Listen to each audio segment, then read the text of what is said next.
ready? I'm ready. Okay. Welcome. You're listening to Beyond the Front Door podcast with Lindy and Rhea at Peak Properties. We're real estate agents here in Cheyenne, Wyoming, and we bring you stories that make you laugh, cry, cringe, scare you, inform you, all the things. So come on in. We put the real in real estate. Yes, we're having a scary month this month, aren't we? Yes, because it's October. Yeah. It's October today. You wouldn't know that because it's been in the 80s. Yeah, but we're so confused. Well, thank you so much for joining us here today. And for everybody listening, we'd like to welcome Brittany and Megan. So for all of our listeners, we'd like to introduce Brittany and Megan from All Western Mortgage. Thank you both for being here today. Thank you for having us. Of course. Oh, they're going to talk in sync. unison. Yeah. We like that. Yeah. So we're wondering if you could just start off and each of you tell us a little bit about yourselves, like where you're from, how long you've lived in Cheyenne, sort of your career path leading up to this point, all the good stuff. And a little bit about your family too, if you like. So I was born in Worland, but we moved to Cheyenne just months after I was born. So I was raised here and love it. Hated it as a kid. Wanted to Leave. have more things. Yeah, but I feel like there's more things now for kids to do. But Yes. I have two kids. I have a 12-year-old daughter and a 6-year-old son. So we started kindergarten this year and middle school. And that's been quite the mama heart adjustment for Yeah. me. Yeah. But yeah, it's been great. My husband and I have been together for 20 years, which is half of my life. Congratulations. Just past that milestone where I'm like, I've been with you for half of my life. Yes. He's not quite there yet, but my journey, I was in banking for a few years to start my professional career and then wanted to get out of it. So there was a position that opened up at a bank for a mortgage processor. And so I interviewed and got that and loved it. That's honestly one of my favorite jobs was being a processor. So I was a processor for a few years and then went into an assistant role. And then in 2016, I went on my own as a mortgage loan officer. So.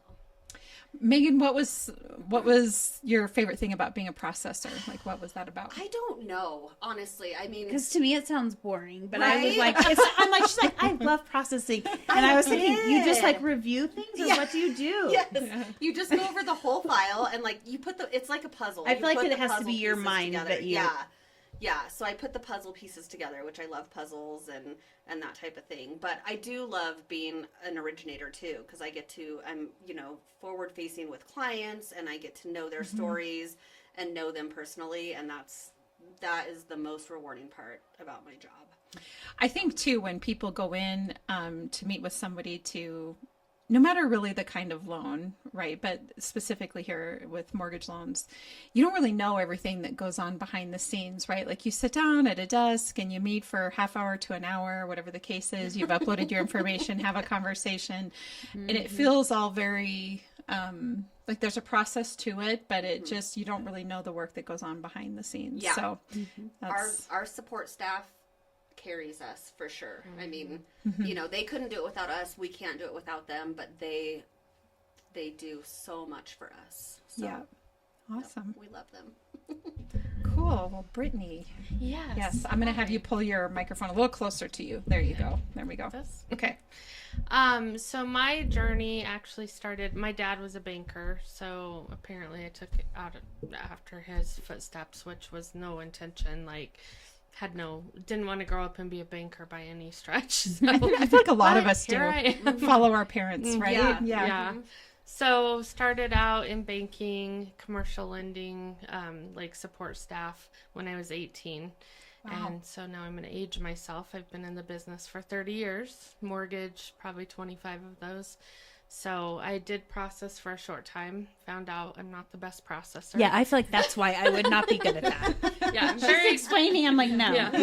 I'm not putting a puzzle together. Oriented, but the puzzle thing, Yeah, not no my thanks. thing. So But you do like puzzles in your normal day, which is yeah, okay, right, yeah. a little bit. They frustrate me. It seems that way. They frustrate me. So anyway, got into mortgage lending and just found my passion. Commercial lending was okay, but it's redundant, and same thing year after year. You get their tax returns. With mortgage, every single loan is different, and it is kind of like putting a puzzle together. You have to figure out what works best for the client and that kind of thing.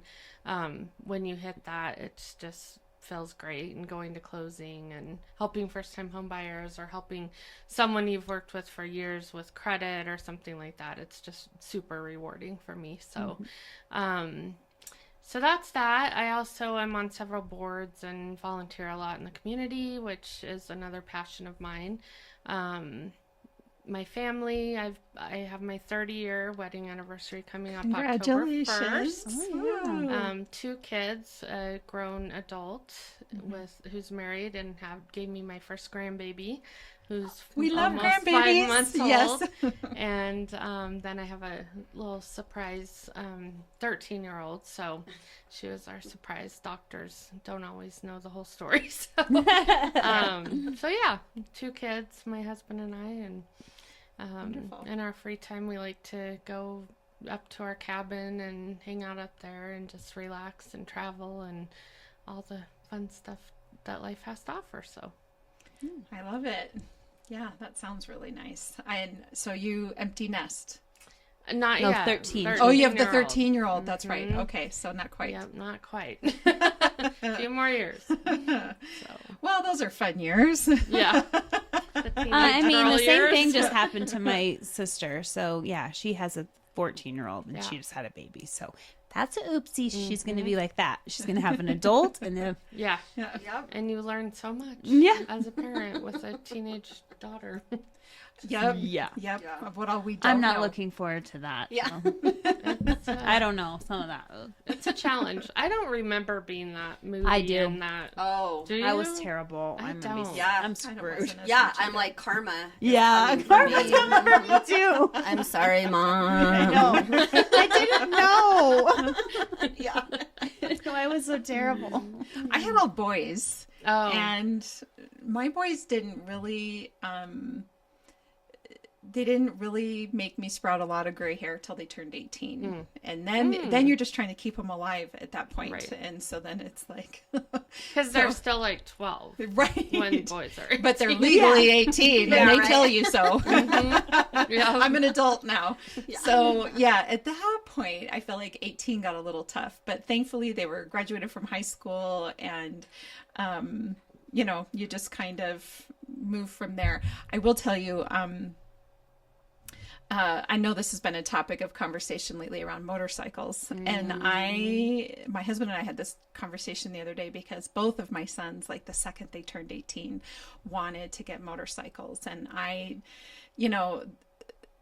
kids' brains just aren't fully developed until they're 25. And I'm not against motorcycles depending on the kind and the maturity of the young adult and all of those things. But, we just had a pretty frank conversation with our sons, and we're like, you're on your own financially if you decide to do that. And thankfully neither of them have, although I think they both would love to. And that was like, that's what I mean is when you have boys, although somebody told me lately that with girls it's the same thing, and I guess I don't know, but you're just trying to keep them alive, like just stay alive, your one please. and only goal. Yeah. I fed you. Yeah, please.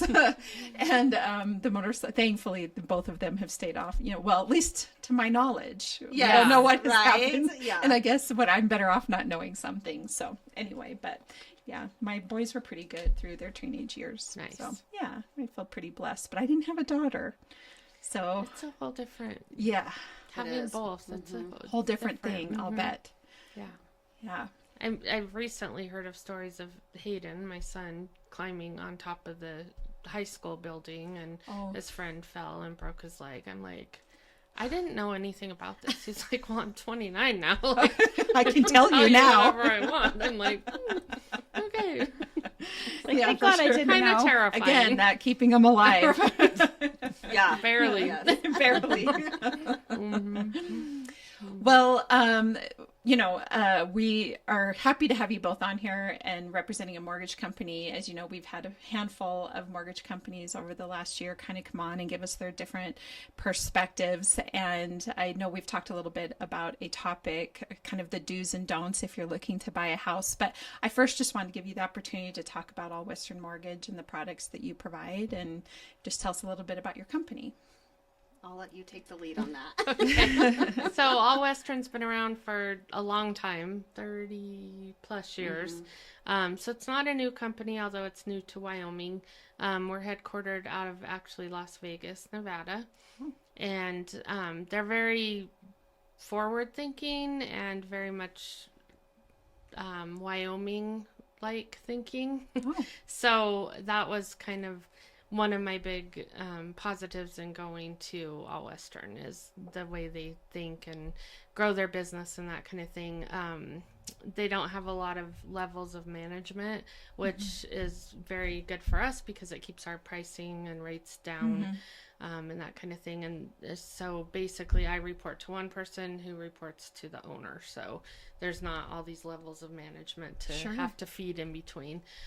We have no overlays, which is unique in our industry. So our company doesn't go in and say, oh, well, even though this WCDA wants a 620 credit score, we want 680 or something like that. Or manufactured homes, 1976, they don't say we need 1989 or newer. It's whatever the guideline of the loan product is. So that's unique. That's nice. And makes our lives a lot easier because you only have to know the real guideline, not all the additional overlays of guidelines. So that's been great. Other than that, I think, most mortgage companies offer the same products and that kind of thing. What makes us unique, I think, is one, I've been in the business a long time. I know how to kind of structure loans and think outside the box to try to make stuff fit into something. If it will, we can do it, basically. And I have a passion for it that I think a lot of people get into the industry and think, oh, this is going to be fun and easy, and it's not. And the last few years have shown that. And one of the myths or things out there that I think could use some explaining is, as realtors, you don't get paid until you close the deal. We also don't. So we don't get a salary, we don't get an hourly wage. So we have a vested interest in mortgage loan officers in general.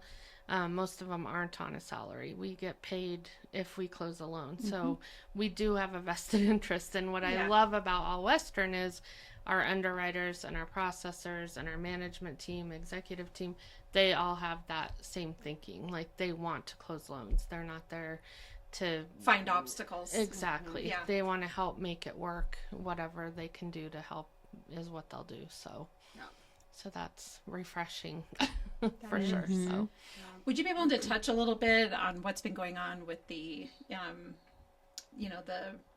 decision to lower, the interest rates coming down? Like, what can you shed a light a little bit on what's going on with that? What you're seeing in terms of interest rates, that sort of thing. So for the most part, our interest rates for the mortgage side of things was already predetermined, knowing that the Fed was going to cut the rate. So Fed cutting rates this past week, was it last week? I think it was last Wednesday. The weeks are running together. Right, they all are. Doesn't necessarily determine our rates. It doesn't have a direct impact. How people react to that can have a direct impact on our rates, but it really didn't affect us. I think I heard that because the market was anticipating the drop, that it's been coming down for a while, right? So rates are definitely better than they have been, for sure.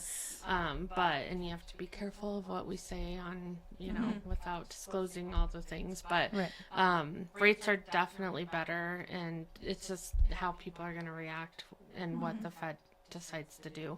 But our rates are not based on Fed rates. They're based on the 10-year bond. So it's, people see the Fed rate drop and then they call us and our rate just dropped to 0.5%. That's not the case. So. It is confusing, especially when the media is reporting the way that they report, and that it's going to be easier for home buyers to buy right now. And I always tell everyone, like, even if you look online and you're looking at what a typical interest rate is, or you're listening to the news, that's not always what the number's going to be. Like, you got to call and talk to your lender. There's so many factors that go into it. You know, credit score, loan to value, debt to income, loan amount. Multiple borrowers. Yeah. I mean, there's so many factors that go into how we determine the rates.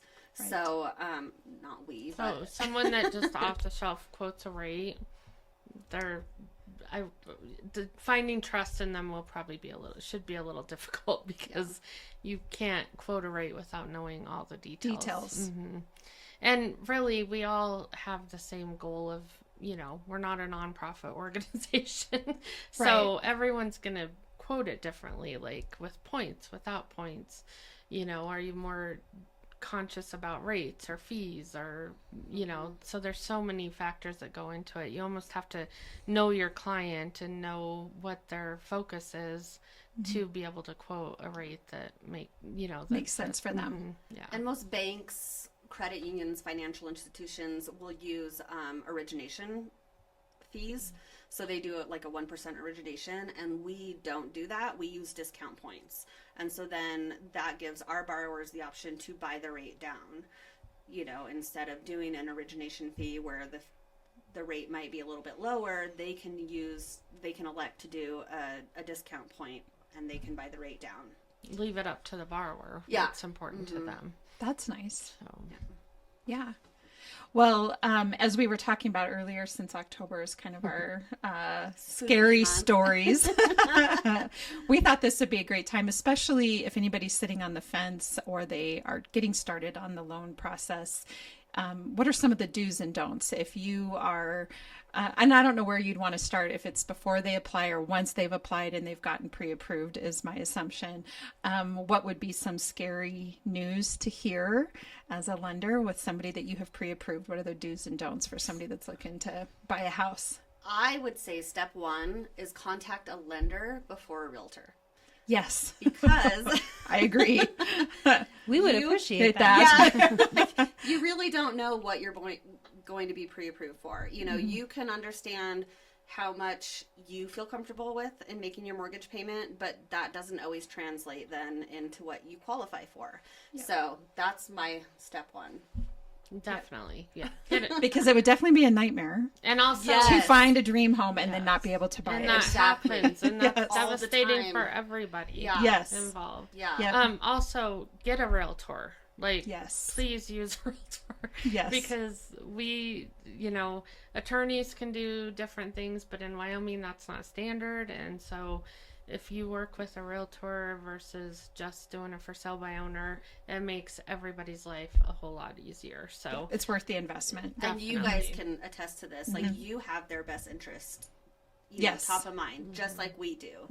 So definitely a realtor is a... But some nightmares and some horror stories are the do's and don'ts. So we'll stick with the don'ts since this is nightmare horror story. So if you're even thinking about looking, don't do anything with your debt. Like, a lot of people think, well, before I go apply, I'm going to pay off all my debt. And that's not necessarily the best avenue to go through. So basically get with us. We'll tell you what to pay off, or it might be better to use that for something else, for down payment or to reorganize some debt. I'll tell you a horror story about a construction loan I had. I did the initial construction pre-qual, and I don't know, 7-8 months later, they were ready to get into their permanent financing, and they went through Dave Ramsey program and paid off all their debt, and everything was zero, had no debt whatsoever.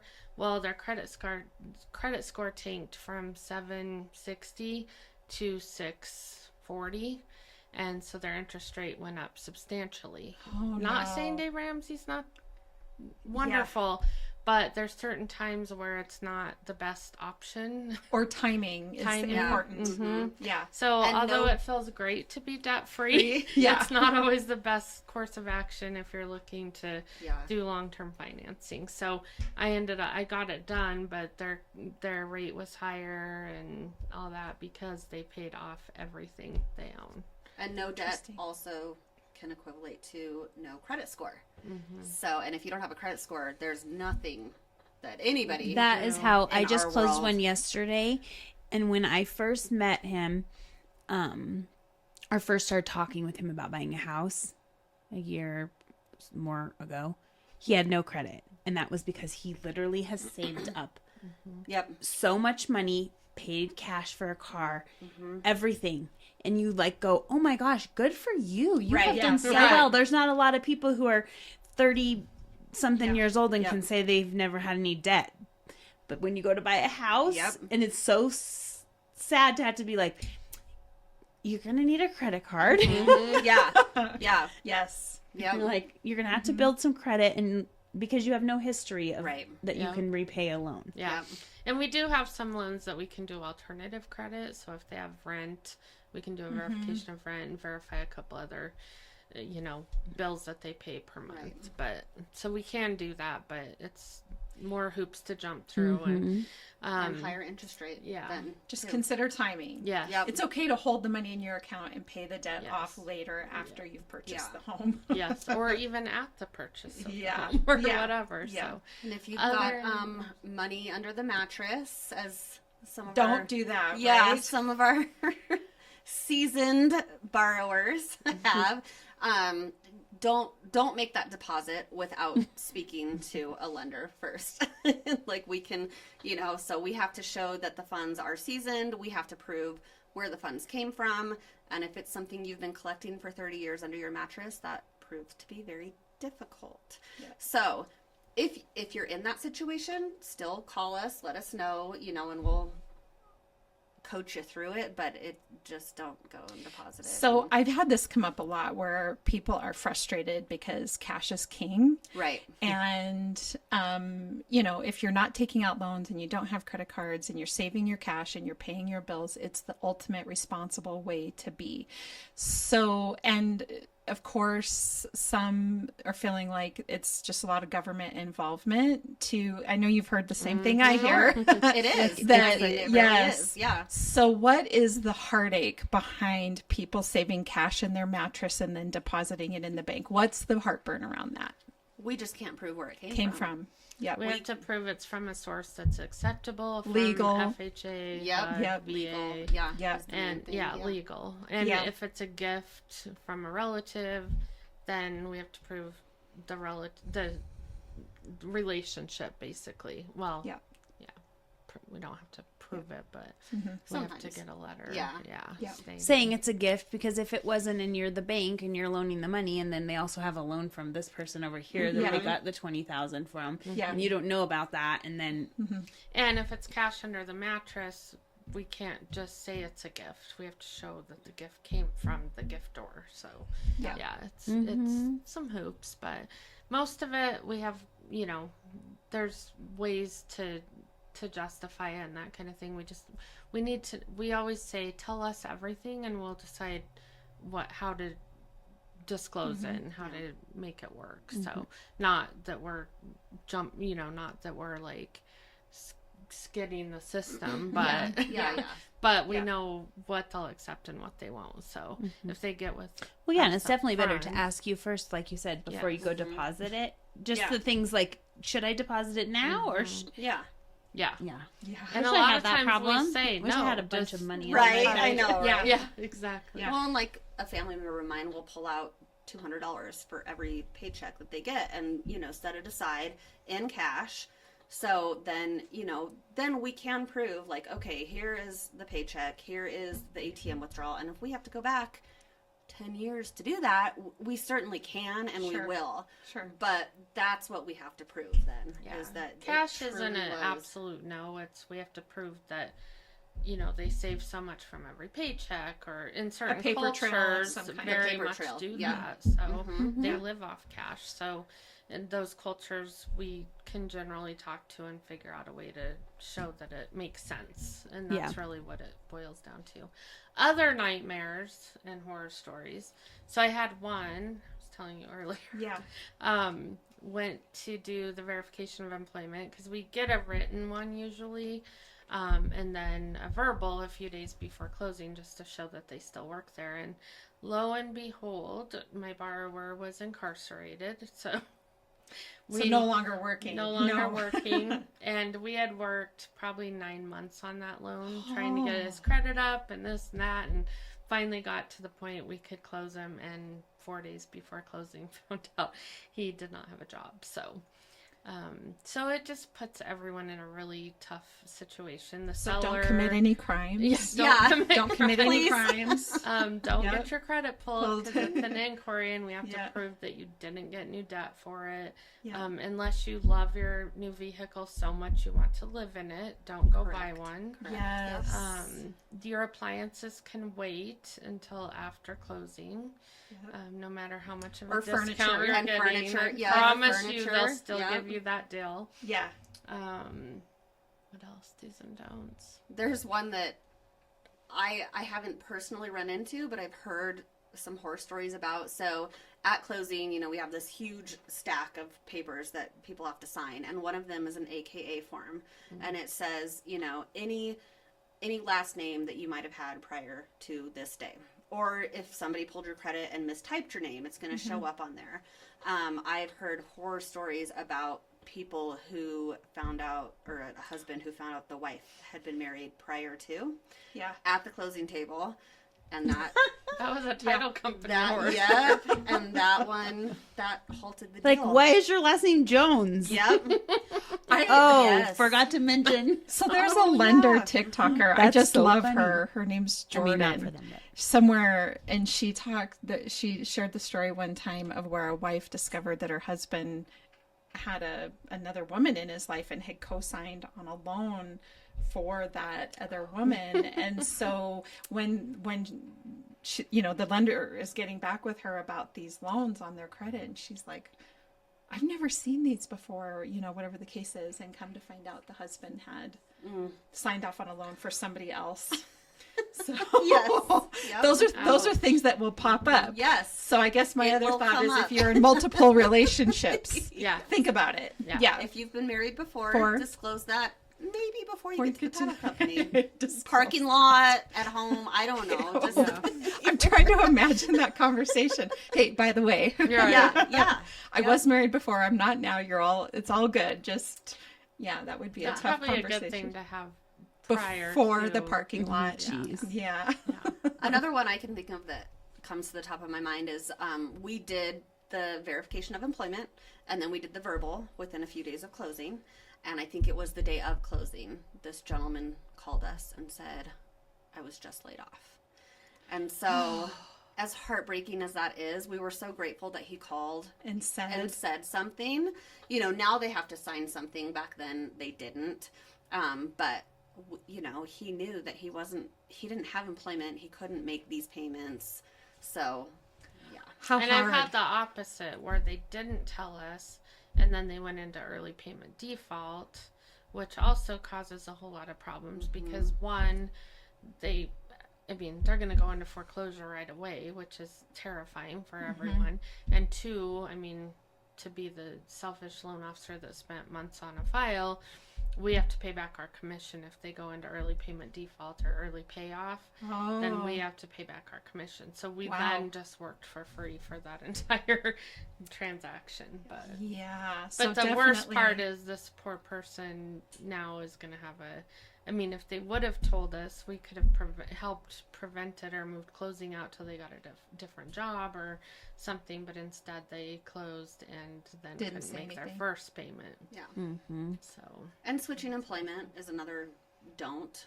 If you have to, just Talk be to us. upfront. Yeah. Tell us, just and like don't Brittany go said, from tell us W-2 everything. to 1099. Yeah.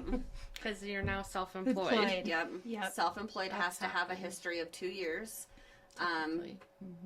And then W-2 has to have, there's 1 a year, season right? period for It that depends on the sometimes. whole- The different the loan loan type. types and stuff. But yeah, if you know you're going to switch employments, even if you're getting a pay raise, Just let talk us to know. us. As a processor, I can't tell you how many times I would call to do the verbal, and they're like, "No, she's no longer in that position," and I'm just like, "Oh no, no, I have to tell the loan officer and the underwriter, and And all loan these officers people are tend to affected." attack the processors, even though they had nothing.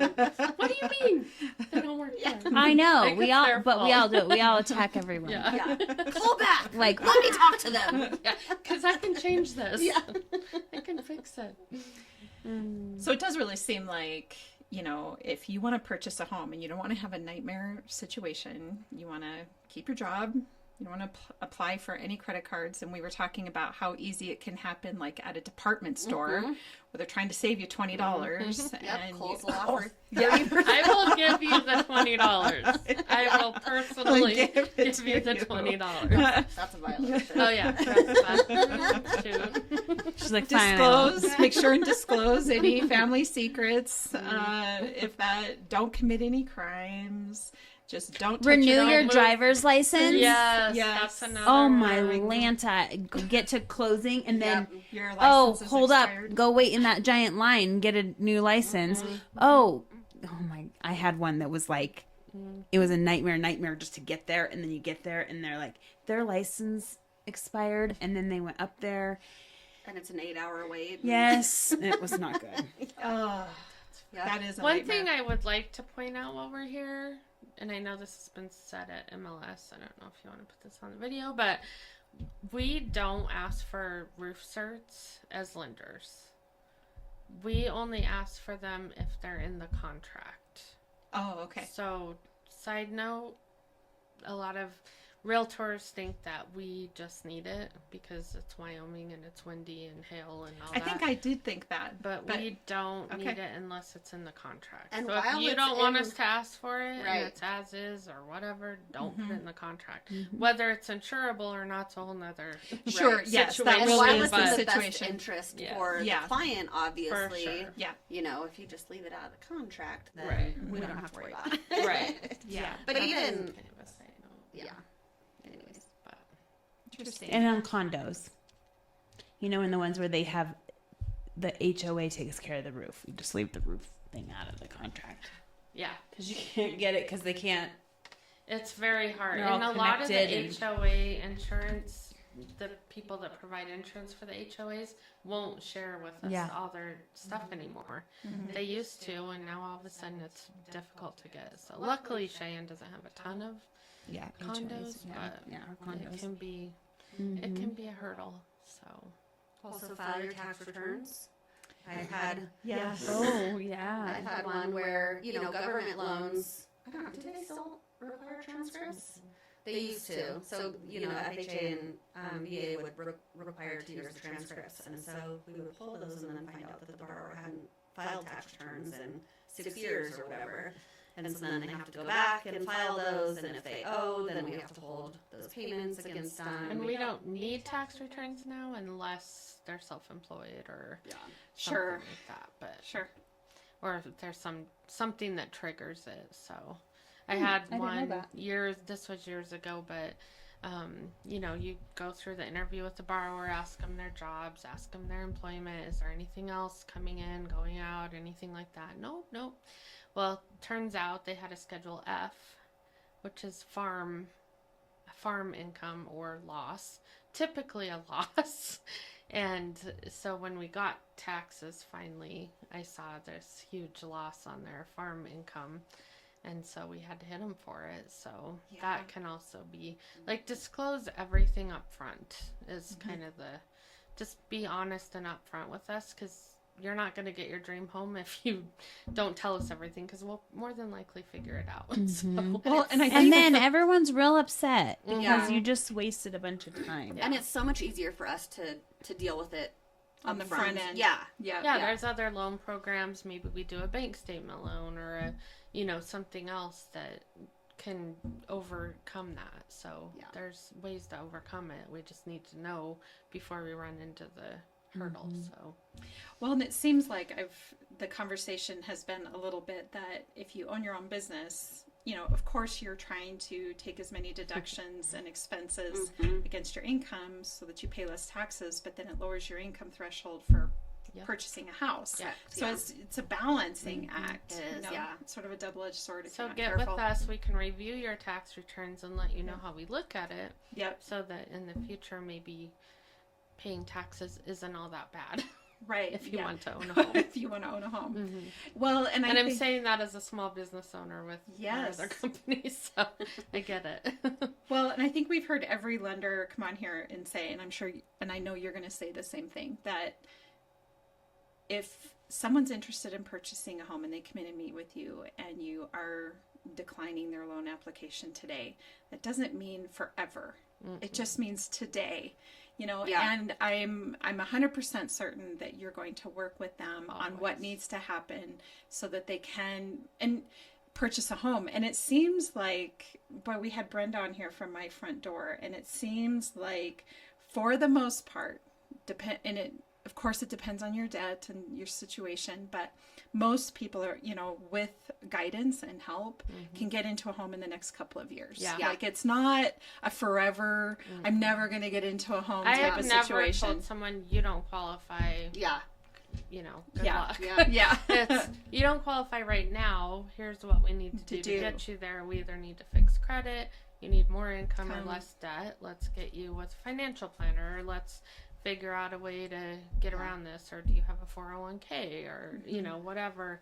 And I don't like doing that, but there's times where it makes sense depending on the market, and so we and what really, they want. Yeah, that's what they want. Yeah, exactly. And it's we do have priorities. one thing with All Western that I've never encountered in all the other business or mortgage companies I've been with is that we have an internal credit counselor. So they will work with our borrower to get their credit. They call it the path of least resistance. So if it's less money, if it's less time, whatever it is, he will work with them to get them to that goal. And the best part about our program is that our borrowers never pay out of pocket for that. That's wonderful. Yeah. So any other business or company that we've been with, the borrowers have to front $500, few $100. They have to pay for the credit rescore. Yeah, and it's if they're in that position anyways, they probably don't have those funds. So this is a fee that comes out of Brittany and I's a paycheck, and we're fine.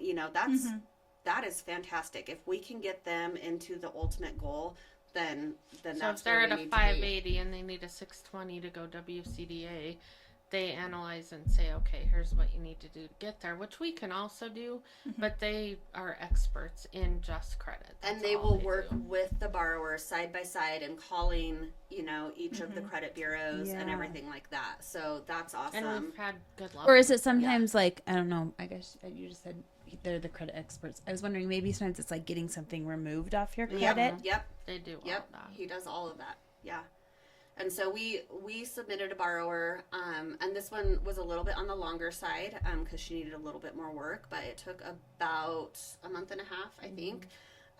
But he gave us, our credit expert gave us like the end goal, and that date we were ready to roll. Ready to go. She hasn't found a house, but she's where she qualifies now. So, but what a great feeling! Yeah, it's so empowering. Yeah, that's what I tell everybody. Like meeting with a lender and getting pre-approved is so empowering because then you're not walking through houses wondering if blindly. Yeah, and there's some like dream. It's the reality. I do feel like there can be some secondary like shame involved, right? Where you're like, I don't know if I'm good enough for this. I'm not sure if I'm good enough to qualify for this or whatever the case is. I know that's harsh language, but I think sometimes people internalize their finances, right, as to a part of who they are. Yeah. And we try to stress this all the time whenever we're talking on here.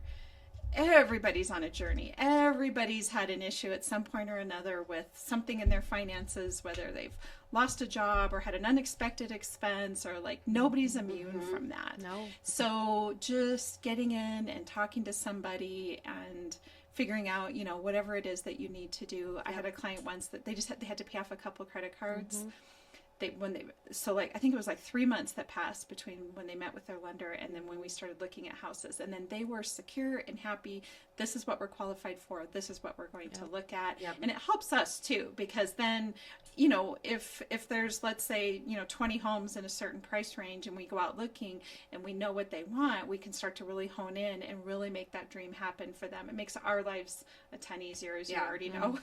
Yeah. So it's just such an empowering feeling. It is. Well, and I can tell you, I've done this 30 years. I've interviewed people and done loan stuff and whatever, but I go to buy a car and I'm terrified. Yes. Like, what's gonna pop pop up? up? Yeah. What is this? And I've it's been just saying, ridiculous. since you said that with this whole NAR settlement and wanting to regulate the housing industry, when is that going to happen with the car industry? Right. No Yes. Like kidding. that's where I think some focus needs to Well, and happen. even Or kickbacks, medical. like, for, yes. Insurance, yeah. Let's if we're Yeah, gonna go we down gotta- this path, let's keep going and hit some other roads while we're at it. absolutely.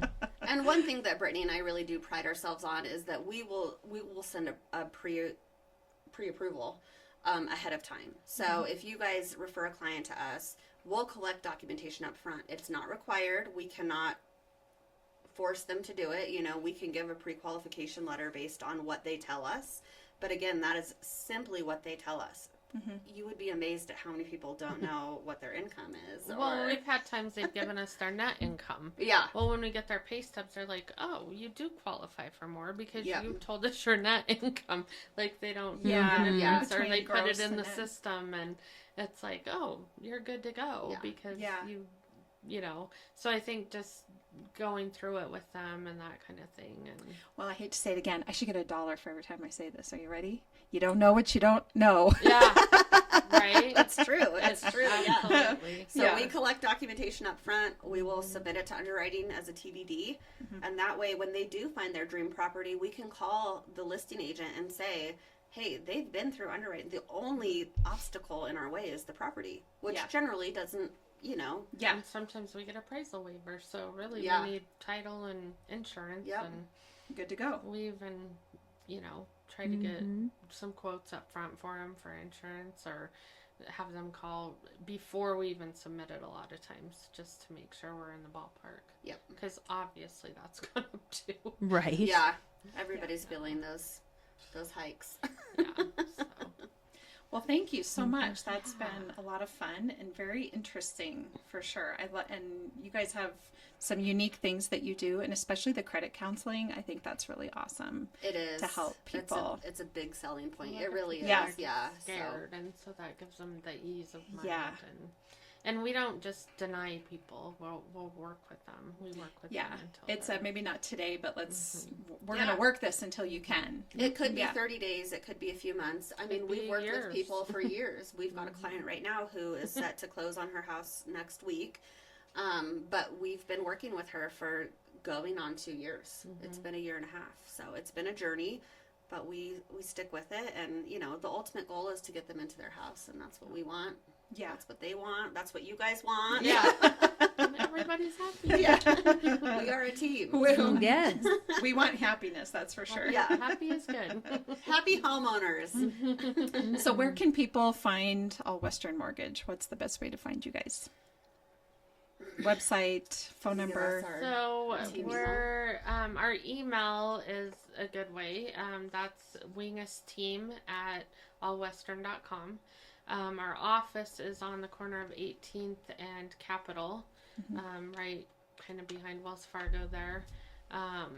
We're there on and off. We are out and about a lot doing different networking and whatnot. But our office, we have an online application on our website, which is www.allwestern.com.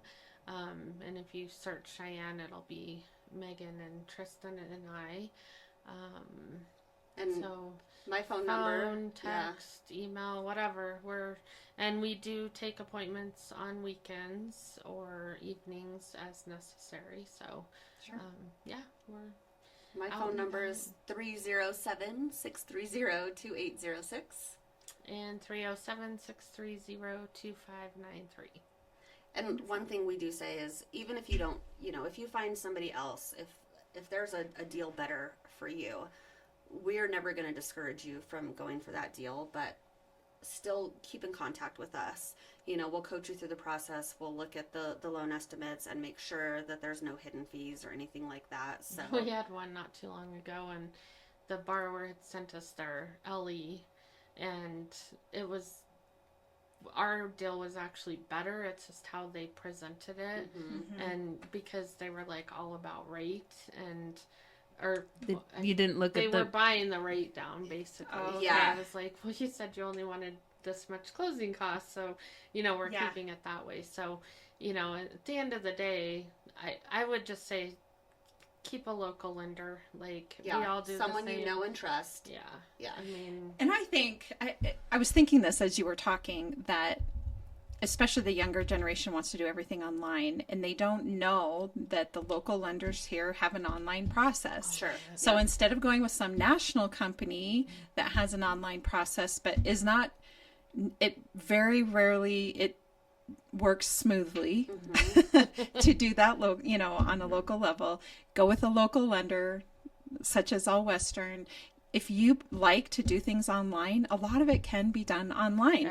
Probably Almost all of it. Yeah, really. So if you don't want to have to walk into the office and meet with anybody, I will tell you, my youngest son recently bought a property up in Gillette, and I had put him in touch with a lender up there, and they did everything through text message or online. He didn't even meet her till I think it was after closing even. And I kept saying to him, son, you got to go meet her. Like, just go meet her, because I'm that kind of person. Right. Like, just go say hi. like, you'll love her. Go yeah, meet her. yeah, exactly. But he didn't. He Like, didn't do it until after the fact. And so, but he was able to accomplish all of it through texting, emails, online. So if that's your preferred mode, you don't want to do a lot of physical interacting. There might need to be some of it, but don't let that deter you and go to a national one just because you think they're going to do everything online. You can do it locally and accomplish the You're same going to do thing. way more work if you go. National. We love to meet with people in person, Yes. but at the same time, there's people that Don't want to. People are busy and have kids and 90% of the Rhea time and I we had the don't meet funniest- people until closing table. Rhea and I had the funniest when we listed a house that's getting ready to close together. We were going to do like a Beyond the Front Door listing, and we were like all excited, and we get this lady, and she lives in Denver, and we're like, we could go meet her there. Like, we can just take a trip there. Yeah. She literally told us she doesn't They want to meet us. She's She's like, I'm an introvert. No, thank you. Oh, that's hilarious. We're like, oh. I did force my way into her life a little bit and Rhea delivered. did show up at her house did. anyways. I did. So funny. Because, we just She had... mortified. No, No, she but knew. she was funny because we went through the house. It was a house. It's not her home. It's An inherited inherited. home. Yeah. So we went through the house and cleaned it out, but we found like all these pictures and things that we were like, someone should want these. Like, we're not gonna throw it away. So we made a tub of all this stuff, and Rhea's like, I'm coming to Denver. I'll come to you. And she literally was like, No. it felt like she tried to get out of it several times. She's like, that's not gonna work. Oh, that's Rhea, funny. finally, she was like, she wrote something like, okay, you can come, like, leave it on the porch. Yeah, she did. So you didn't meet her? No, I Oh, you actually did end up meeting her. Oh, So okay. when I dropped the But it's bin so off, I just knocked on the door. She didn't answer. So I was actually on my way to my car, and she did step out. Oh, funny. And so then I did come up and say hi And to she's her. so nice, but it's so funny when yeah. people are like that. We're like, Yeah, we come can say hi. meet you even. Yeah, She's yeah. like, That's no. me. I'm that person. Like, oh yeah, let's Yeah. get together. And Let's be friends. Yeah. Yeah. Let's be But there's friends. people that aren't. No. Yeah. And that's And that's totally fine. So if you Yeah. don't want to do that, you don't have to. yeah, Yep. That's absolutely. why we have the choice. That's Yeah. exactly right. I have a borrower who's in Douglas right now, and this is the fourth transaction I've done for him, 2 refis, 2 purchases. Never met him face to face, and we talk about like, oh, someday we'll get together Yeah. and meet, and Yeah. but no, But it's okay. Yeah, it's it's okay. okay if you don't have to. So. Yeah. So to wrap up, Lindy and I each have a question for each of you, and mine is, what is your favorite thing about Cheyenne? Oh my gosh. I think it's, in my opinion, it's still the small town feel. But we have access to the mountains, Vitavue, the Rocky Mountains, Estes, Denver, shopping, that type of thing. But I would say my all-time favorite thing is Cheyenne Frontier Days. Oh, My yes. dad was very involved. He was a volunteer as long as he was alive, and I just think it brings so much history to our little community, and I'm such a history buff, so Oh, I love it. yeah. My daughter's named after Lane Frost. Her name is Braylon Lane, so Aw, we named her after Lane Frost, that's the sweet. bull rider who died here. So, Yeah. Okay, I love it. Oh, my favorite thing about Cheyenne, probably the clothes. I grew up, this is the biggest city I've lived in. So I'm from Meeteetse, Sheridan, small town. I like that we can go out if we need to, like go to concerts, go to sporting events, that kind of thing. But also we're still our little community, and Retreat. everywhere I go, I know somebody, which can be a positive or negative. Yep. Can't go to the grocery store with my hair all crazy. If you're in your introverted mode, you're like, I don't want to talk to you. I'm looking. That's when I put a hat on and glasses. I'm like, hopefully no one recognizes me. Exactly. I I'm can, but I don't incognito care. here. I'm like, hey, this is me on the weekends. But I love that we are close to the mountains and still kind of the city Yeah. world. We're still so, Wyoming. yeah, Yeah. I'm fourth generation Wyomingite, so it's near and dear to my heart. So We're Yeah. proud to be cowboys. Yes, I completely agree. Mm-hmm. Okay, so that'll be good segue to my question, which is, if you could buy real estate anywhere in the world, where would it be and why? Money's no object. You just get, where do you want it? gosh, just one place? Yep, just one. Jeez. I'll say mine while you're thinking. So I would probably buy a beautiful cabin up in the Bighorns. I like that. Not that I wouldn't also have a beach house somewhere Right. or somewhere sunny all year, but I would love to have a nice cabin up in the Bighorns. There's just not a whole lot that compares to the Bighorn Mountains. No. They are so That's majestic my and beautiful. place, I so, agree. yeah. Me too. Yeah. And as much as I want to travel the world, I would say, and we just talked about this at lunch today, probably Boston. Like I said, I'm a huge history buff, and I think there's so much history. I'm going in there in a Boston. couple weeks. Are you? I've never been there. Oh, I never have either, and that is a bucket list. Actually, not a couple Bucket. weeks. In November, beginning of November. Yeah, It feels like it's almost a couple weeks, It but you know, does, I know. whatever. Definitely a lot of history there. yeah, Yeah. yeah. So I would love to do I've never Boston. been back Love it. east. I've heard I've never everyone been, say they love but I it. want to. Everyone's always like, Wanna own real Boston. estate there. That'd be cool. Yeah, Yeah. So Awesome. Well, thank you both for coming on Thanks today. for It's been a having us. pleasure, It's so and we fun. appreciate the scary stories. And We don't appreciate it. I know. Well, you're right. In real life, practice, please we do not really do do that. not. And for all of our listeners, as you know, Lindy and I are realtors here at Peak Properties, and so if you're looking to buy or sell, we'd love to help you with that. You can find us at www.sellcheyenne.com, as well as all of our social media channels and Beyond the Front Door podcast on YouTube, Spotify, iHeartRadio, and Apple Podcasts. And we hope you have a really great day. Thank you. That was a mouthful. Yeah, it is.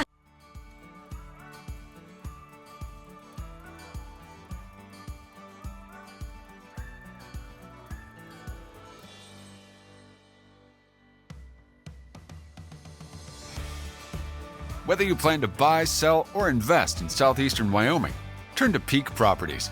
Family and veteran owned and operated, we work diligently for you. Unlike other larger companies, we take time to learn about you, understand your specific real estate needs, and remain easily accessible if you have any questions. Being a veteran and family owned and operated company means a high level of commitment, trust, and loyalty. Our family culture sets us apart. We work as a team. We develop not just professional, but personal relationships with our clients. When you choose Peak Properties, you become part of our real estate family. Looking to relocate to Wyoming or just move across town? Peak will be there for you every step of the way. Recognized for excellence and dedication in the real estate profession, we're proud to be one of the most trusted and knowledgeable names in our industry. Let Peak help you find your dream home or investment property today. Our agents will make sure you're informed and listened to as they guide you to fulfilling your real estate goals. Reach out today.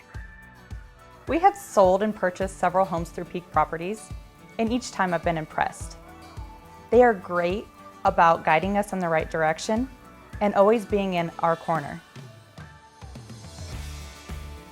Peak Properties. Let our family show you the way home.